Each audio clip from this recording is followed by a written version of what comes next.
Les épreuves du baccalauréat ont bel et bien débuté ce matin par les candidats dispensés donc qui ont planché sur les épreuves écrites de l'éducation civique et sportive. Le constat du déroulement de cet examen national dans ce reportage de Cabrel Guillain-Lemami et de Richard Moubiwa. Le baccalauréat 2014 a bel et bien débuté sur l'ensemble du territoire national. À Libreville, la capitale gabonaise, plusieurs candidats ont fait le déplacement des centres d'examen. Au lycée national Léomba, 80 candidats ont planché sur les épreuves écrites de l'éducation civique et sportive. On a à peu près 80 candidats qui actuellement sont en train de plancher sur ces épreuves écrites d'éducation physique.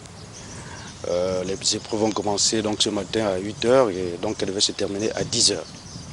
Cet après-midi, nous allons continuer avec les épreuves de sciences économiques. Donc ils vont commencer à 14 h, je crois que c'est 4 heures, de 14 h à 18 h. Et ça concerne l'ensemble des 900 candidats qui passent le bac B au niveau du centre du lycée national Léomba. En cas de fraude durant cet examen national, des mesures sécuritaires ont été prises ici au centre du lycée national Léomba. Nous, au niveau du centre, donc, nous avons commencé à travailler toute la semaine passée jusqu'à hier avec toutes les personnes concernées par l'organisation du baccalauréat pour ce qui concerne le centre du lycée national Léomba. Et nous les avons sensibilisés sur l'importance de la tâche qui leur est due, notamment à tous les échelons, hein, aussi bien les membres du secrétariat, le président du centre, le président du jury que je suis, les surveillants, de manière à ce que nous évitions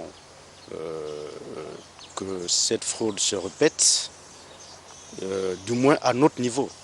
Aussi, des sanctions sévères sont prévues aux candidats pris en flagrant délit de fraude. Tout candidat qui sera surpris en flagrant délit de fraude, il est immédiatement expulsé de la salle. Ça n'a rien à faire et les candidats doivent savoir qu'ils encourent jusqu'à 5 ans de suspension pour le concours du baccalauréat. Espérons que la Direction générale des examens et concours a cette fois-ci pris des dispositions pour éviter toute fuite comme observé précédemment au brevet d'études du premier cycle. Car ici, il est question de la formation de la jeunesse gabonaise et donc de la relève du Gabon de demain.